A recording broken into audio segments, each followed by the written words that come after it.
We as Muslims have been doing istighfar wrong this whole time.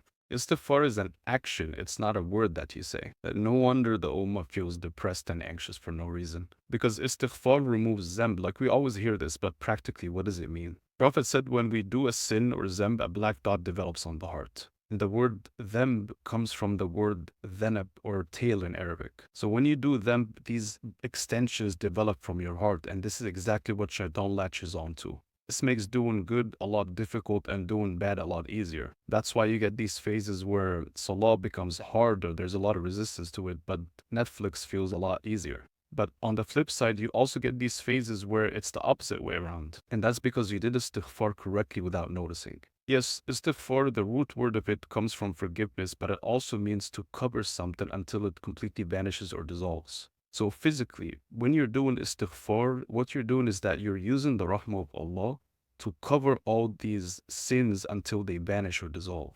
As you're doing istighfar, you should start feeling physically lighter and cleaner in your heart. Allah alam if this part is exactly true, but I know that the Sahaba used to close their eyes when they're doing istighfar.